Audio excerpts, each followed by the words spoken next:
Rush is a 2013 biographical sports film centered on the rivalry between two Formula One drivers, the Briton, James Hunt, and the Austrian, Niki Lauda, during the 1976 motor racing season. James Hunt, a brash and self-confident individual, and Niki Lauda, a cool and calculating technical genius who relies on practice and precision, are exceptional racing car drivers who first develop a fierce rivalry in 1970 at a Formula 3 race in London, when both their cars spin before Hunt wins the race. Lauda takes a large bank loan from Austria's Raiffeisenbank to buy his way into the BRM Formula One team, meeting teammate Clay Regazzoni for the first time. Meanwhile, Hasket Racing, the fledgling racing team Hunt drives for, enters Formula One. Lauda then joins Scuderia Ferrari with Regazzoni and wins his first championship in 1975. Hasket closes down after failing to secure a sponsor, but Hunt joins the McLaren team. During this time, Hunt marries supermodel Susie Miller, while Lauda develops a relationship with German socialite Marlene Knaus. The 1976 season starts with Lauda dominating the first two races while Hunt struggles to catch up. Hunt wins the Spanish Grand Prix, but is disqualified after a post-race inspection results in a ruling that the width of his car greater than permitted. Struggling to comply with F1 rules, McLaren suffers a series of racing setbacks, and Hunt's situation is further exacerbated when Susie starts a relationship with actor Richard Burton.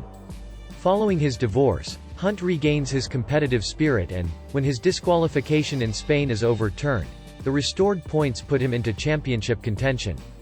Lauda marries Marlene in a private ceremony but begins to have concerns about the effects of his newfound happiness, worrying that he has become vulnerable as a racer, as he now has something to lose. On the day of the German Grand Prix, Lauda calls a drivers' meeting, urging the F1 committee to cancel the race due to heavy rain on the notoriously dangerous Nürburgring Nordschleife. The vote goes against cancellation after Hunt argues that Lauda is trying to personally benefit in competition by reducing the number of remaining races at a time where Lauda already has a significant points lead towards the season's championship. Most drivers start the race with wet weather tires, which becomes a costly tactic due to most of the track quickly drying. They all change tires during the second lap, pushing Hunt ahead of Lauda. The latter's attempts to catch up result in a suspension arm in his Ferrari breaking, causing a loss of control and crash of the car into an embankment, where it bursts into flames.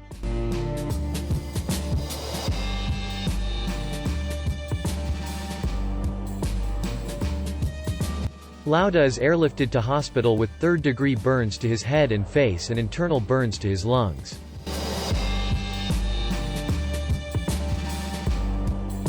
For 6 weeks, Lauda is treated for his injuries while he watches Hunt dominate the races in his absence. Despite his doctor's orders, he decides to return to drive his Ferrari at the Italian Grand Prix, finishing fourth while Hunt fails to finish. The 1976 season comes to a climax at the rain-soaked Japanese Grand Prix. Hunt's late rally in Lauda's absence has pulled him within 3 points of Lauda. At the end of the second lap, after his car has slid several times, Lauda returns to the pits and decides to retire from the race, considering it too dangerous and opting to stay with Marlene instead. This allows Hunt to win the championship if he can finish third or better. After facing stiff competition under grueling conditions, tire problems and a hand injury due to the gear shifter knob breaking, Hunt finishes third, winning the championship by a single point.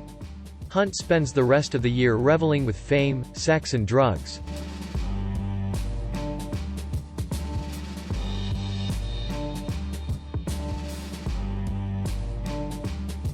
While Lauda takes an interest in flying private planes.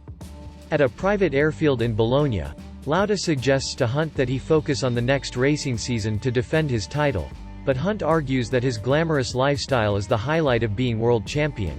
Furthermore, Lauda later realizes that Hunt no longer feels he needs to prove himself to anyone. Hunt continues to race until his retirement in 1979, and becomes a motorsport broadcast commentator until his death in 1993 at the age of 45. Lauda reflects on how their great rivalry and personality differences spurred each other on to their finest achievements, and states that Hunt was the only person he ever envied.